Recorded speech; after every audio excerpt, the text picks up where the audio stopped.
Statistical Process Control or SPC is a method used to monitor and control a process through the use of statistical tools. It helps organizations ensure that their processes operate efficiently, producing more specification, conforming product with less waste. This report delves including control chart, variation in process quality, and acceptance sampling.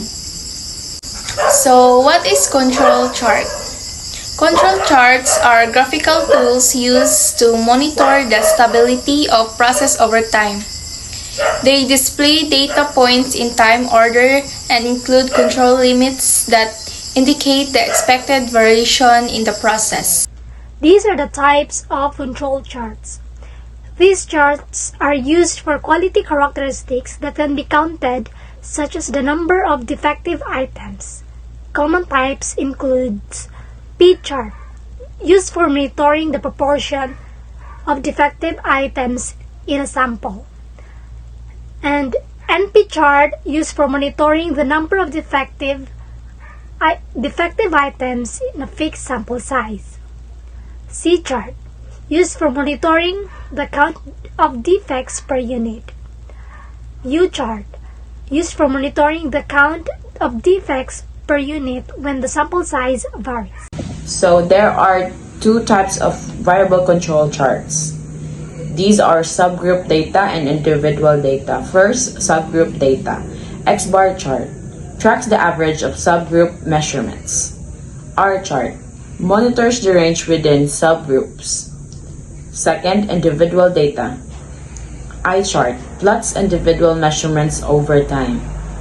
MR-chart shows variation between consecutive measurements used when subgrouping isn't possible.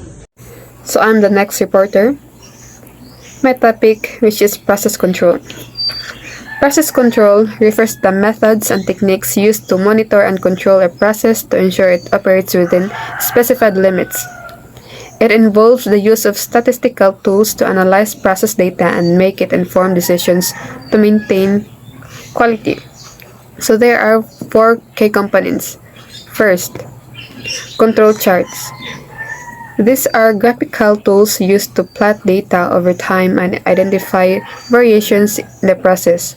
Control charts help distinguish between common cost variations inherent to the process and special cost variation due to the external factors. Second, process capability. This measures how well a process can produce output within specified limits. It is often expressed using indices such as CP, CP PP, and PPK, which quantify the capability of a process to meet specifications. Third, sampling techniques. In SPC, sampling is used to collect data from a process without inspecting every item. This helps in making decisions based on a statistical inference. Lastly, benefits of process control improve quality. By monitoring process, organizations can identify and eliminate sources of variation, leading to higher quality products. So there are 3 benefits of process control. First, improve quality. By monitoring processes, organizations can identify and eliminate sources of variation, leading to higher quality products. Second, cost reduction. Effective process control reduced waste and rework, resulting in lower operational cost. Lastly, increased efficiency. Continuous monitoring allows for timely interventions, optimizing process performance and reducing downtime. I am Ejifate Almigrinia, and my topic is all about process knowledge, acceptance sampling, and operating characteristic curve. So first one, we talk about process knowledge. So process knowledge refers to the understanding of the process that involve productions, including relationship between inputs, outputs, and factors that influence process performance. So there are 3 importance of process knowledge. So the first one is informed decision making. So it is a deep understanding of the process that allow for a better decision-making process, improving and adjustment. Next is root cause analysis. So it is a knowledge of the process that help identify the root cause of variations and defects. So it enabled effective corrective actions. The last one is a continuous improvements. So with a solid foundation of the process knowledge, organization can implement continuous improvements initiatives such as Six Sigma, Lean methodologies to enhance process performance. So building process knowledge. So training and educations. So it investing the training of employee in the statistical methods and process understanding in the crucial building process knowledge. The next one is documentations. So maintaining detailed documentation of process including standard operation procedures, process maps that help in preserving knowledge and facilitating training. The last one is collaborations. So encouraging collaboration among cross-functional teams can enhance process knowledge by integrating different perspectives and expertise. Next topic is all about acceptance sampling. So acceptance sampling is a statistical quality control methods that used to determine whether to accept or reject a batch of product based on the sample taken from a lot.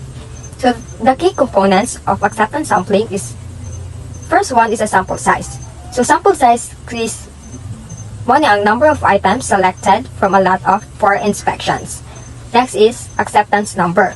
So acceptance number is a maximum number of defective items allowed in a sample for the lot to be accepted. The last one is the lot size. Lot size mo ni siya ang total number of items sa batch that being evaluated. Next topic is all about operating characteristic curve. So the operating characteristic curve is a graphical representation that illustrates the performance of the acceptance sampling plan. So it shows the probability of accepting a lot given different levels of quality. So interpretation of the operating characteristic curve. So the first one is a shape of the curve. So it is a typically sloped downward from the left to right. So a step curve indicates more discriminating sampling plan, while a flatter curve suggests less effective plan. The next one is acceptance quality level. So the maximum percentage of the defective items can be considered acceptable. So next is rejectable quality level. So mo ni siya ang minimum percentage of defective items that will lead to the high probability of rejection. That's all. Thank you.